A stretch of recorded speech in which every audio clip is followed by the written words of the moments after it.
आम्ही आताच आपल्याला सांगितलं की आमच्यामध्ये कसलेही मनभेद नाहीत. धनुभावानी मी गेली 5 वर्ष जे भावाप्रमाणे आम्ही काम केलं आपण पाहिलं असेल. मध्ये काही पेपरला बातम्या आल्या, या संदर्भात आपल्याला या गोष्टी ज्ञात आहेत. काम करत असताना आपल्या सर्वांना माहिती 2014 पासून जवळपास आता 10 वर्ष झाली आम्ही एकत्र काम करत आहोत. परंतु काम करत असताना प्रत्येक पक्षामध्ये गावागावात कार्यकर्त्यामध्ये आपसात थोड्या बहुत ज्या काही गोष्टी त्यांना पटत नाहीत आणि त्या संदर्भामध्ये आम्ही कार्यकर्त्यांची मागच्या आठवड्यात तुम्हाला माहीत असेल तर मीटिंग घेतली आणि त्यांचे सगळ्यांचे विचार ऐकून घेऊन मी त्यावेळेस इथं सांगितलं होतं. आपल्यापैकी बरेच जण या ठिकाणी हजर होते की 2 दिवसानंतर मी माझा निर्णय जाहीर करीन. पण काल माझं आणि मुंडे साहेबांचं बोलणं झालं. अनुभव काल माझ्याकडे आले होते आणि ते म्हटलं आपण एक पत्रकार परिषद घेऊन आपल्या सर्व पत्रकारांना आणि तमाम जनतेला आपली जी भूमिका आहे त्यांच्यासमोर मांडू म्हणून आज या ठिकाणी पत्रकार परिषद आयोजित केली आहे. आम्ही सर्वजण जसं आता आबांनी सांगितलं त्याप्रमाणे की धनुभाऊ हे राज्याचं नेतृत्व करणारं एक मोठं नेतृत्व आहे आणि विशेषतः जे राज्यातला तरुण आहे या तरुणांना त्यांचं मतदान खेचून अनेक क्षमता त्यांच्या वाणीमध्ये आहे. त्यांच्याकडे पक्षानं फार मोठी जबाबदारी दिलेली आहे. एकट्या राष्ट्रवादी पक्षानेच नव्हे, इव्हन युतीमधल्या घटक पक्षांनी सुद्धा सगळ्यांनी की एक चांगला वक्ता असल्यामुळं त्यांच्यावर राज्यभरामध्ये राज्यव्यापक दौरे करून वेगवेगळ्या ठिकाणी सभा आयोजित करण्याचं त्यांच्यावर जिम्मेदारी दिलेली आहे. म्हणून आम्ही सर्वजण, मी आबा, दत्ताबा, गुंडराव, तालुका अध्यक्ष, आम्ही सगळेच आमची सर्व टीम मतदारसंघातील या ठिकाणी अनेक नावं घेतली पण सर्वांची वाट मागून सर्वजण आम्ही या ठिकाणी आम्ही स्वतः उभे आहोत अशा पद्धतीनं आम्ही या मतदारसंघात काम करणार आहोत. आपल्या सर्वांना माहिती आहे की लोकसभेला जवळपास 75,000 मतापेक्षाही जास्त मताची लीड ही परळी मतदारसंघात विधानसभेला होती. त्याही पेक्षा जास्त मतानं तुम्हाला खात्रीने सांगतो की धनुभाऊचा विजय होणार आहे आणि त्यासाठी आम्ही अहोरात्र आम्ही कष्ट करणार आहोत. एवढंच या प्रसंगी बोलतो. धन्यवाद. ते आशीर्वाद मिळवण्यासाठी संजय भाऊंनी अनेक परिश्रम घेतले याची मला जाणीव आहे. आणि मी या मतदारसंघातून आमदार झाल्यानंतर स्वाभाविक संजय भाऊ सुद्धा विधान परिषदेवरती आमदार म्हणून गेले. माझं त्यांचं जे नातं आहे, जे संबंध आहेत, नक्कीच राजकारणाच्या पलीकडे. राजकारणाच्या माझ्या सुरुवातीला राजकीय आमच्या दोघांचा एकमेकाचा संघर्ष झाला, पण त्यामध्ये कधीच आमचा संवाद नव्हता किंवा अशा गोष्टी कधी घडल्या नाहीत. आणि त्यानंतर आम्ही एक जीवानं 2014 पासून एक रूप होऊन या ठिकाणी काम करतोय. महायुती झाल्यानंतर राष्ट्रवादी काँग्रेस पक्ष या मतदारसंघात फार मोठ्या प्रमाणात वाढल्यानंतर आणि अनेक मान्यवर सहकार्यांनी या पक्षात आल्यानंतर गावागावात पक्षात सुद्धा पक्षाची फार मोठी ताकद वाढली. मध्ये जे गैरसमज झाले ते त्यांच्या तरी माझ्यात बिलकुल नव्हते. गैरसमज काही गावातील एकाच पक्षातील गटातटामध्ये काम करण्याच्या बाबतीत, जनतेची सेवा करण्याच्या बाबतीत ज्या अडचणी येत होत्या त्या स्वाभाविक संजय भाऊच्या सहकार्यांना सुद्धा या ठिकाणी वाटलं की या बाबतीत आता निवडणुकीत आपण बोललं पाहिजे. आणि त्या सहकार्याची जी भावना होती त्या भावनेमध्ये संजय भाऊनी त्या ठिकाणी आपली भूमिका स्पष्ट केली. आणि याचा अर्थ त्यांच्यात आणि माझ्यात संवाद नव्हता किंवा तो मेळावा त्यांनी घेतला ते मला माहीत नव्हतं, त्यांचा माझं फोनवर बोलणं झालं नव्हतं, अशातलाही भाग नाही. आणि उमेदवारी अर्ज दाखल करताना सुद्धा माझं त्यांचं बोलणं झालं होतं. असा एकही दिवस गेला नाही की त्यांचं माझं बोलणं होत नाही, आमच्यात संवाद नाही. पण स्वाभाविक आहे की निवडणूक आल्यानंतर काही गोष्टी समोर येतात. आणि त्यामुळं आज त्या मेळाव्यामध्ये त्यांनी जे जाहीर केलं की 2 दिवसानंतर मी माझी भूमिका स्पष्ट करणार आहे, आणि त्यांनी त्यांची भूमिका या ठिकाणी स्पष्ट केली आहे. ते राष्ट्रवादी काँग्रेस पक्षाचे नेते आहेत, माजी आमदार आहेत. भविष्यातही त्यांना राष्ट्रवादी काँग्रेस पक्ष मोठी जबाबदारी देणार आहे, त्यांनाही माहिती, मलाही माहिती, माझ्या नेतृत्वालाही माहिती. त्यामुळं मी सुद्धा आज आपल्या सर्वांच्या माध्यमातून या मतदारसंघातील नाही तर सर्वच जिथं जिथं जाईल ही आज बातमी मी सर्वांना सांगतोय की आमच्यात कधीच मनभेद किंवा मतभेद सुद्धा नव्हते आमच्या दोघांमध्ये किंवा आमच्या कुठल्याच सहकार्यामध्ये. स्वाभाविक आहे की गाव पातळीवरच्या आपल्या सहकार्यांना या निवडणुकीमध्ये तेवढ्याच ताकदीनं काम करण्यासाठी त्यांच्या भावना ऐकून त्यांना सुद्धा त्यांचं म्हणणं आपल्यापर्यंत येणं ह्या सगळ्या गोष्टी आवश्यक असतात. त्या आत्तापर्यंत सगळ्या गोष्टी आवश्यक ज्या होत्या त्या संजय भाऊनी केल्या. मी त्यांचे पुन्हा एकदा आभार मानतो की त्यांनी पुन्हा माझ्या विजयाची आणि या मतदारसंघामध्ये पूर्ण ताकदीनं काम करायची भूमिका आपल्या सर्वांच्या समोर स्पष्ट केली. आणि आपल्या सगळ्याला माहिती आहे की संजय भाऊचा स्वभाव आहे की एकदा कामाला उतरलं त्यांच्या कामाची पद्धत आपल्याला सगळ्याला माहिती आहे. त्यामुळे मला असं वाटतं की आता आपण सुद्धा मागे जे काही झालेल्या चर्चा आजच्या या पत्रकार परिषदेनंतर या चर्चेला पूर्ण विराम द्यावा. आणि हे राष्ट्रवादी काँग्रेस पक्ष महायुती या मतदारसंघात पूर्णपणाने एकरूप आहे हे आपल्याला या निमित्तानं मला सुद्धा स्पष्ट करायचं आहे. आणि या ठिकाणी आमचे जे काही सहकारी आहेत त्या सहकाऱ्यांना सुद्धा मला सांगायचं आहे की शेवटी निवडणूक ही लढाई असते. आणि कुठलीही लढाई मी स्वतः तर कधी सोपी समजत नाही. माझ्या सहकार्याच्या ग्रामपंचायतीची निवडणूक सुद्धा मी एखाद्या विधानसभे लोकसभेपेक्षा जास्त गांभीर्याने घेतो. त्यामुळं स्वाभाविक आहे की प्रत्येक निवडणूक प्रत्येक लढाई त्याची सुरुवात चांगल्या केल्यानंतर विजय निश्चितच ऐतिहासिक होत असतो. आणि तेच ऐतिहासिक विजय करण्यासाठी आम्ही सर्वजण प्रयत्न करतो. आमचे सर्व खालचे अगदी गाव पातळीवरचे सर्वच जण एकत्रितपणानं या ऐतिहासिक विजय सुनिश्चित करण्यासाठी या ठिकाणी काम करणार आहेत. धन्यवाद. अतिशय उत्कृष्ट प्रश्न विचारला. त्याचं उत्तर मी अगोदर जे निवेदन केलं त्यातच आहे की संवाद मेळावा का घ्यावा लागला. तर गाव पातळीवरती जी काही पक्षातली काही गावात गडबाजी आहे त्या ठिकाणी त्यांच्या भावना जाणून घेणं हे सुद्धा त्या नेत्याचं कर्तव्य असतं.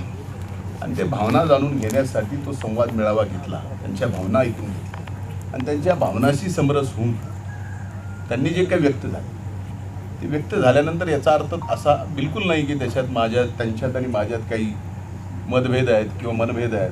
आमच्यात बिलकुल नाही. हा स्वाभाविक खाली असू शकतात प्रत्येक ठिकाणी. प्रत्येक आपल्याही सगळ्याला माहिती की घरात थोडंसं भांडं लागतं, त्याचा आवाज बाहेर येतोच. तसा आवाज आला. ठीक आहे. परळी मतदारसंघामध्ये सर्वात तुम्हाला निवडून येण्यासाठी चॅलेंज काय आहे? एक लक्षात घ्या, कुठल्याही निवडणुकीमध्ये ज्यावेळेस आपण लोकशाहीमध्ये एका निवडणुकीला सामोरं जातो आणि मागच्या निवडणुकीमध्ये ज्यावेळेस या मतदारसंघातल्या मायबाप जनतेने माझ्यावर विश्वास टाकून मला अतिशय चांगल्या मताने विजय मिळवून दिला, त्या मायबाप जनतेचा विश्वास सोबत ठेवून सर्व मतदारसंघातल्या मायबाप जनतेचा विश्वास पुन्हा कायम या निवडणुकीतही ठेवणं आणि सतत म्हणजे गेली 5 वर्षे मी या मतदारसंघात काम करतो याच्यातला भाग नाही. गेली अनेक वर्षापासून 24/7 माझं घर, माझं कार्यालय, मी स्वतः आणि माझे सर्व सहकारी ते जनतेच्या सेवेत आहे. त्यामुळं चॅलेंज ही निवडणूक आहे, ही लोकशाही आहे की आपण मागच्या वेळी जेवढा विश्वास संपादित केला, मागच्या 5 वर्षात अधिक आपण काम केलेलं आहे, जनतेची सेवा केलेली आहे, मतदारसंघात विकास केला आहे. त्यामुळं तो विश्वास अधिकचा मिळवणं हे स्वाभाविक चॅलेंजेस असतं. जरांगे फॅक्टर चॅलेंज वाटतो तुम्हाला? एक लक्षात घ्या, मी म्हणतो की तुम्ही कुठलाही फॅक्टर, सगळ्याच निवडणुकीमध्ये कुठला ना कुठला फॅक्टर, निवडणूकच चॅलेंज असते. निवडणूक म्हणजे काही विदाऊट चॅलेंज थोडीच असते. निवडणूक लोकशाहीची आहे, विधानसभेची निवडणूक आहे. 3,33,000 मतदार आहे. त्यामुळं स्वाभाविक ह्या सगळ्या गोष्टी माझ्या दृष्टीनं लोकशाहीमध्ये एखादी निवडणूक आपण लढायला जातो आहे त्यावेळेस कुठल्याच गोष्टी, कुठलाच फॅक्टर आपण कमी लेखावा असा स्वभाव किंवा माझं असं काम करणं निवडणुकीत बिलकुल नाही.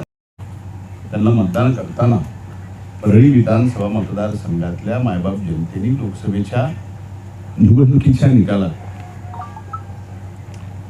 ताईंना 75,000 मताचं मताधिक्य या मतदारसंघातून दिलं आणि त्यात जर ते आज असं म्हणत असतील तर नेमकं त्यांना बघून परळीच्या मायबाप जनतेचा जीव गुदमरतोय का त्यांचा?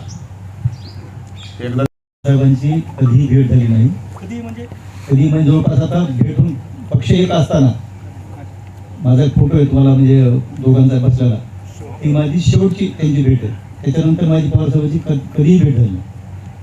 तर तुम्हाला मी म्हणजे खोटं नाही सांगणार, एक काळ ही माझी लक्ष्मी आहे ही जमीन, म्हणजे बसून सांगतो तुम्हाला. रिमार्क केला तुम्हाला फार एक्झाम्पल सांगतो मी. आता आबा मार्केट कमिटीचे चेअरमन आहेत, साहेबांकडं कृषी खात आहे. साहेबांनी 5 एकर जमीन अंबाजोगाईला दिली, तुम्हाला सतारोना माहिती आहे. साहेबांनी रिमार्क करून दिली, बाकी जवळपास 2-3 महिने आम्ही मंत्रालयात फिरून ते काम करून घेतो. म्हणजे ही पद्धत आहे कामाची. त्यांनी दिशा दाखवली, त्याप्रमाणे आम्ही पुढची मुवमेंट ज्या आहेत त्या आम्ही मिळून करत असतो. त्यामुळं मतभेद अजिबातच नाहीत. तुम्ही जे म्हणता ना, म्हणजे एकत्र कशाला वेगळे नाही तर एकत्र विषय पडतो. तुम्हाला सांगा, मी एकत्रच काय म्हणून क्लिप पहा, त्याच्यामध्ये ॲलिगेशन तुम्ही मला सांगा का कुठले ॲलिगेशन केले? नाही, मी सांगतो तुम्हाला, ॲलिगेशन अजिबात केलेलं नाही. तुम्ही जे कार्यकर्त्यांचं मत होतं, साहेबांनी आता सांगितलं की गाव पातळीवर जसं आपण म्हणतो हाताची पाची पोटं सारखे नसतात. गावामध्ये कार्यकर्ते वेगवेगळे विचार असतात. त्यांच्या ज्या काय भावना होत्या त्या त्यांनी मला इथं बोलून दाखवल्या आणि त्यामुळं मी म्हटलं मग ते काय म्हटल्यावर तुम्ही संवाद मेळावा घ्या, त्यामध्ये आमच्या भावना ऐकून घ्या आणि त्यानंतर ठरवा काय. म्हणून त्या ठिकाणी संवाद मेळावा आम्ही आयोजित केला आणि त्यामध्ये सांगितलं की 2 दिवसानंतर आम्ही तुम्हाला या संदर्भामध्ये निर्णय देऊ. आणि त्यामुळं आज ही पत्रकार परिषद आपल्यासमोर या ठिकाणी आम्ही घेत आहोत.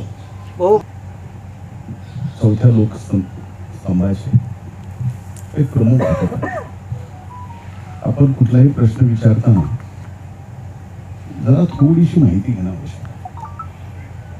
परळी शहरामध्ये किंवा परळी विधानसभा मतदारसंघात जे संवेदनशील बूथ आहेत त्याची यादी इलेक्शन कमिशन, बरोबर आहे, आणि ते बोटावर मोजणे एवढे. राहिला विषय, तुम्ही जो प्रश्न विचारता, एक तर मधल्या काळामध्ये एवढे बूथ संवेदनशील करा, एवढे बूथ अतिसंवेदनशील करा, त्याच्यात कोर्टात जाणं, ह्या सगळ्या गोष्टी, म्हणजे मला असं वाटतं की या लोकशाहीमध्ये जे मायबाप जनता मतदार आहे त्यांच्यावरती गैरविश्वास दाखवला, त्यांच्यावरती गैरविश्वास. आज मला सांगा की मागच्या 15 वर्षाच्या निवडणुकीत तुम्ही डाटा घ्या आणि बघा, त्याच्यात साधी कुठल्या बूथवर त्यांनी जी यादी दिलेली आहे त्या कुठल्या बूथवर साधी एखादी तक्रार तरी झालेली आहे का, ती तक्रार रेकॉर्डवर आहे. त्यानंतर माहिती घेऊन जर हा प्रश्न विचारला असता तर मला नक्कीच आणखीन व्यवस्थित उत्तर दिलं असतं. पण एक लक्षात घ्या, हे पूर्णपणानं संभ्रम निर्माण करायचा, त्या मतदारसंघाला बदनाम करायचं, मतदारसंघातील मायबाप जनता जी मतदार आहे त्यांना बदनाम करायचं. अरे हा मतदारसंघ बदनामीसाठी नाही आहे. म्हणजे काही झालं की परळीत, काही झालं की बीड जिल्ह्यात. अरे हा बीड जिल्हा आणि परळी म्हणजे काय तुम्हाला सॉफ्ट टार्गेट वाटलं बदनामी करायचं? आणि बदनामी करतं कोण? याच मातीतले लोक. म्हणजे माझ्या दृष्टीने मी जो विषय घेतो, शेवटी असे विषय काही कारण नसताना, कुठं काही घडलेलं नसताना असे विषय ज्या पद्धतीनं तुम्ही चव्हाट्यावर आणताय, त्यावेळेस तुम्ही तुमच्या मातीचा आणि त्या मातीत राहणाऱ्या माणसाचा अपमान करताय, त्या मतदारांचा अपमान करताय.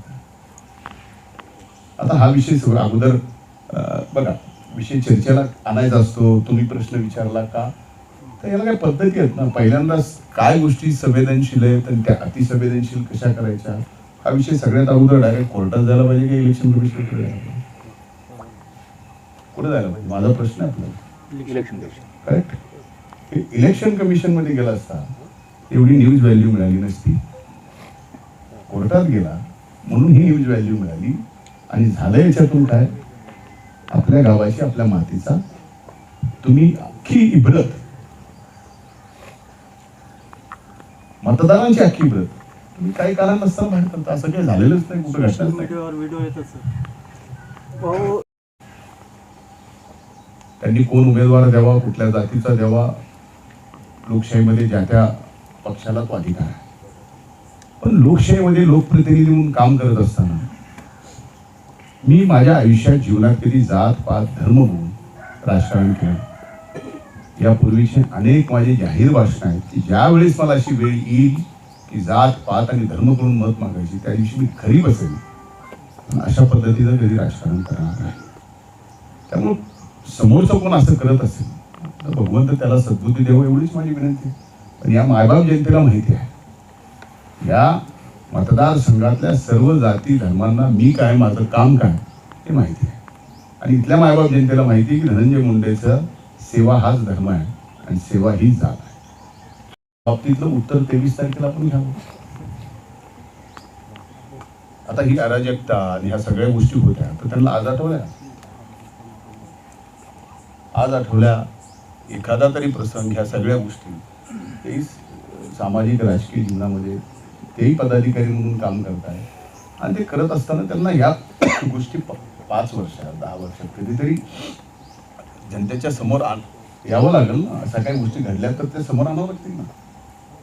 आम्ही विरोधी पक्षात 5 वर्ष होतो. जे घडलंय त्या ठिकाणी घडलं म्हणून करायचो, जे जिथं घडलं नाही तिथं घडलं नाही म्हणून सुद्धा या गोष्टी आम्ही करायचो. पुन्हा तोच विषय येतो की या मातीला बदनाम करायचं. त्यामुळं कृपा करून कुठल्याही मुद्द्यावर तुम्ही या ठिकाणी निवडणूक लढा, कुठल्याही विकासाच्या मुद्द्यावर करा, कुठल्याही मुद्द्यावर, पण आपल्या मातीला बदनाम करून करू नका. मला बदनाम करायचं आहे निवडणुकीत करा, तो लोकशाहीत प्रत्येकाला अधिकार आहे. मला व्यक्तिगत बदनाम करायचं म्हणून करा. पण परळीत असं होतं, मतदारसंघात असं होतं, बीड जिल्ह्यात असं होतं, कृपा करून असं करू नका. माझी विनंती आहे. अनेक असंख्य मुद्दे आहेत ज्या मुद्द्यावरती तुम्हाला सुद्धा निवडणूक लढवता येऊ शकते. आम्ही आमच्या पद्धतीने विकासाच्या मुद्द्यावरती या ठिकाणी निवडणूक लढवतो. आता ज्यांनी केलंय तुमच्या डोळ्यासमोर ती नाव आहे. आता त्यामुळं मी नाव घेणं हे उचित नाही. जे कोण असं करतंय की या परळी विधानसभा मतदारसंघाला, मतदारसंघातल्या मायबाप जनतेला, मतदारांना त्यांच्यावरती गैरविश्वास दाखवायचा आणि त्यांच्याच विश्वासानं मत मागायचं, असं राजकारणात कधी होत असतं, असं लोकशाहीत होत असतं. कंपनीने या बीड जिल्ह्यात पीक विमा देण्यासाठी दिरंगाई केली, ज्या बजाज इन्शुरन्स कंपनी पीक विमा देण्यासाठी दिरंगाई केली. मी पहिला या देशातला असा मंत्री आहे की पहिल्या मीटिंगमध्ये त्यांच्यावरती, आज देशात कुठेही कुठल्याच क्रॉप इन्शुरन्स कंपनीवर FIR झालेली नाही, ती फक्त बीड जिल्ह्यात झाली. आणि ती या ठिकाणी मी स्वतः निर्देश दिले होते, कारण ज्या मुदतीत त्यांनी पैसे क्रॉप इन्शुरन्सचे शेतकऱ्यांना द्यायला पाहिजे होते ते दिले नव्हते. आणि देशात FIR झालेली घटना फक्त बीडमध्ये आहे. त्यामुळे या बाबतीतल्या त्याच्यानंतर पैसे शेतकऱ्यांना मिळाले. सांगतो की मागच्या काही दिवसापासून ज्या पद्धतीचं या महाराष्ट्रात राजकारण होत आहे. हे राजकारण या पुरोगामी महाराष्ट्राला छत्रपती शिवाजी महाराजांच्या, शाहू फुले आंबेडकरांच्या, अहिल्यादेवी होळकरांच्या या महाराष्ट्राला शोभणारं नाही. छत्रपती शिवाजी महाराजांनी स्वराज्य उभं करत असताना 18 पगड जाती धर्माच्या सर्व लोकांना सोबत घेऊन स्वराज्य उभं केलं. आणि ते स्वराज्य उभं झाल्यानंतर या जगातले एकमेव राजे, ज्या राजांनी त्या स्वराज्याला स्वतःचं नाव दिलं नाही, छत्रपती म्हणले नाही, भोसले म्हणले नाही, शिवाजी म्हणले नाही, रयतेचं राज्य म्हणले. आणि त्या रयतेच्या राज्यात छत्रपती शिवाजी महाराजांनी जे गावकूस घालून दिला, जी सामाजिक बांधिलकी निर्माण केली आहे की एका गावकुसामध्ये 18 पगड जाती धर्म त्यावेळेसपासून आजपर्यंत काही दिवसापर्यंत या ठिकाणी गुणागोविंदांनी प्रत्येकाच्या सुखादुःखात सगळ्याच्या आघाडीला सगळ्या जाती धर्मातले लोक आपल्या आपल्या गावात आनंदाने राहत होते. मधल्या काळात जी परिस्थिती झाली आहे ती खरं सांगतो या निवडणुकीपेक्षा माझ्यासाठी अतिशय काळजीचा विषय आहे.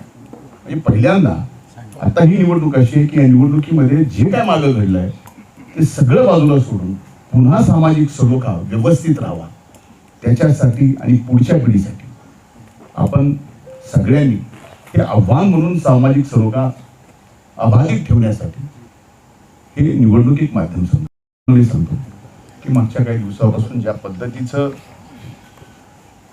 या महाराष्ट्रात राजकारण होत आहे, हे राजकारण या पुरोगामी महाराष्ट्राला छत्रपती शिवाजी महाराजांच्या, शाहू फुले आंबेडकरांच्या, अहिल्यादेवी होळकरांच्या या महाराष्ट्राला शोभणारं नाही.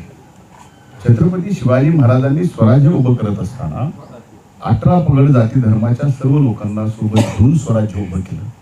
आणि ते स्वराज्य उभं झाल्यानंतर या जगातले एकमेव राजे, ज्या राजांनी त्या स्वराज्याला स्वतःचं नाव दिलं नाही, छत्रपती म्हणले नाही, भोसले म्हणले नाही, शिवाजी म्हणले नाही, रयतेचं राज्य म्हणले. आणि त्या रयतेच्या राज्यात छत्रपती शिवाजी महाराजांनी जे गावकूस घालून दिला, जी सामाजिक बांधिलकी निर्माण केली आहे की एका गावकुसामध्ये 18 पगड जाती धर्म त्यावेळेसपासून आजपर्यंत काही दिवसापर्यंत या ठिकाणी गुणागोविंदांनी प्रत्येकाच्या सुखादुःखात सगळ्याच्या आघाडीला सगळ्या जाती धर्मातले लोक आपल्या आपल्या गावात आनंदाने राहत होते. मधल्या काळात जी परिस्थिती झाली आहे ती खरं सांगतो या निवडणुकीपेक्षा माझ्यासाठी अतिशय काळजीचा विषय आहे. म्हणजे पहिल्यांदा आता ही निवडणूक अशी आहे की या निवडणुकीमध्ये जे काय मागं घडलंय ते सगळं बाजूला सोडून पुन्हा सामाजिक सलोखा व्यवस्थित राहावा त्याच्यासाठी आणि पुढच्या पिढीसाठी आपण सगळ्यांनी हे आव्हान म्हणून सामाजिक सलोखा अबाधित ठेवण्यासाठी हे निवडणुकीत म्हणताय. काही मतदारसंघ 2 ते 3 मतदारसंघ आहेत महायुतीमध्ये जिथे एका मतदारसंघात शिवसेनेकडून उमेदवारी अर्ज दिला, जिथे राष्ट्रवादी काँग्रेस पक्षाला जागा गेल्या. तसाच मुळशी मतदारसंघात राष्ट्रवादी काँग्रेस पक्षाला जागा सुटली आहे, तिथं भारतीय जनता पार्टीनं AB फॉर्म दिला. आणि आष्टीमध्ये या ठिकाणी भारतीय जनता पार्टीला जागा सुटली आहे, तिथं राष्ट्रवादी काँग्रेस पक्षाने AB फॉर्म दिला. पण या तिन्ही जागेच्या बाबतीत मी आत्ताच इथं मला माहीत होतं की मी येण्याच्या अगोदर मला ह्या गोष्टी इथं येत असतानाच कळाल्या. त्यामुळे मी आमच्या राज्याचे अध्यक्ष आदरणीय सुनील तटकरे साहेबांशी बोललो, आदरणीय दादांशी बोललो आणि या बाबतीत महायुतीचे नेते उद्या बसूनच यातला निर्णय करणार आहेत. त्यामुळं जे आज या ठिकाणी मैत्रीपूर्ण आपल्याला दिसत आहे असं कुठेही महाराष्ट्रात महायुतीमध्ये होईल असं मला वाटत नाही, विश्वास आहे.